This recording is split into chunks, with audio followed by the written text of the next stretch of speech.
Hey guys, this is Laura Craigie, garden girl for Two Peas in a Bucket, and today it is finally Friday and I'm going to walk you through a card from start to finish.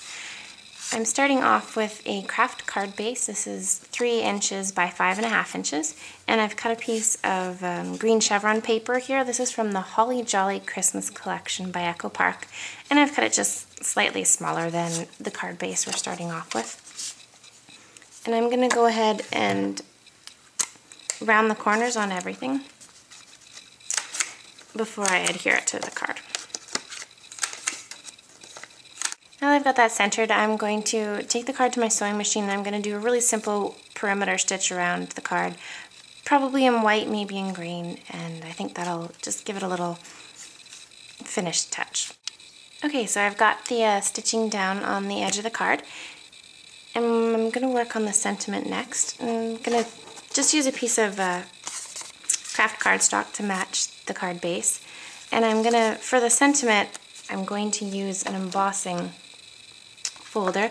It's a little mini one from this Sizzix set. You get all 4 folders, and I think it's just super cute to do the sentiment embossed. It's a little something different than what you'd normally find on a card. Okay, so I've run that through the Cuttlebug, and you can see here just how beautiful that looks when it's embossed. Just a little something different, like I said. You're normally going to see stamped sentiments or stickers or something like that. It's a little different to see an embossed sentiment. And to make it stand even more, I'm going to color it with a Copic marker. This is R24 Prawn. And I'm just going to really just gently brush over it here. And you can just see it makes the embossing pop right off the card.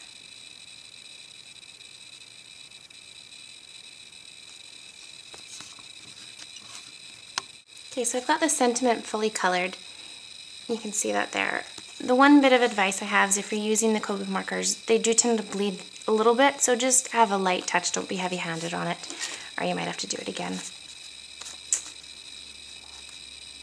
And I'm going to have that there, and I really want it to hang off the card a little bit.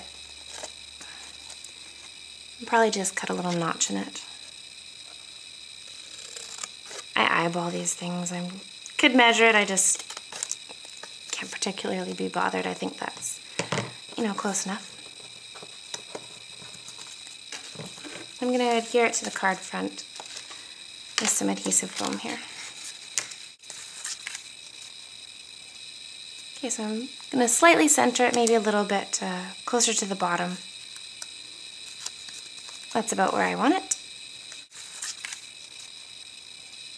Okay, so I'm going to slightly center it, maybe a little bit closer to the bottom.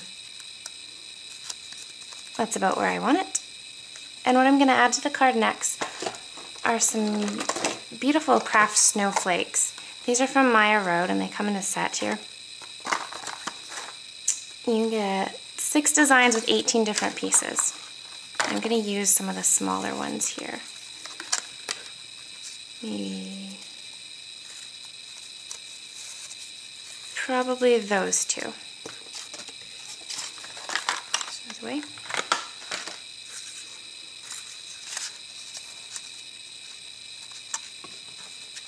think I'm going to have the top one overlapping like that and the bottom one sticking out like that. So I'm going to just probably trim that bit off so it'll sit under there better, like that.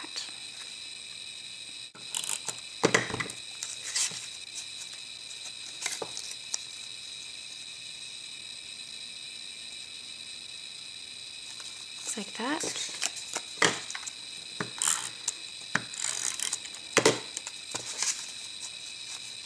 Okay, so I'm really happy with the way this card's going. To tie in the red from the sentiment, I'm going to use these really pretty buttons by Doodlebug and just add a bit of green twine through the center of them. Pull it through.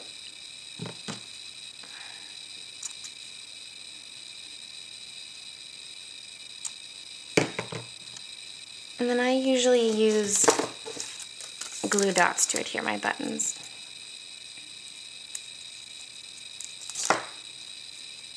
Just like that. And I'll do the other one here. Alright, here's the second button. I kind of like that I have the red in 3 places there. I find things always look a little nicer when they're in odd numbers. And just to dress it up a little bit more, I'm going to use some dimensional pearls. These are from Ranger. They are also called liquid pearls. I have a couple colors here, not really sure which one. I think either the platinum or the pewter. Let's go with the platinum. And I'm just going to squeeze them in the little holes here.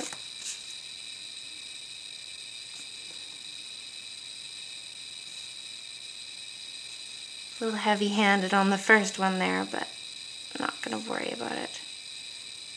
And then I'll end up with little tips on them. I think you can see there. And to get rid of that, you just flick it from behind.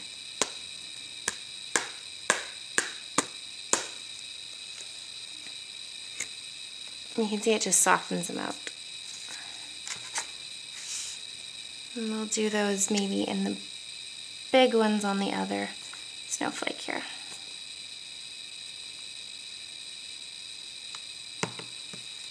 And again, I'll just give it a little flick from behind. This one had a little bit extra on it, so I'll fix that with my finger. There you go. Next time I probably should have added a little less and maybe not flicked it quite as hard to start. You can see it's a little goopy on that one. The top one turned out much better.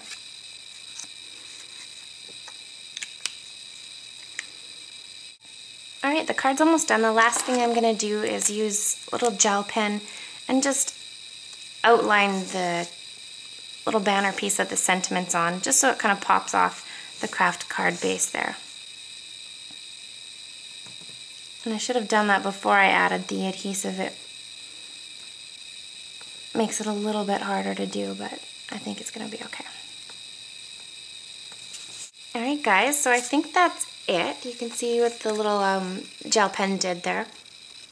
And while I was off camera, I went a little gung-ho and decided to do the exact same card in a different color theme for you to see, one that's a little less traditional colors. So this is using the Crate Paper Peppermint line. And it just shows you a different option for the exact same card. Alright, thank you guys so much for watching. I hope you enjoyed the video, and I'll see you next time on Finally Friday.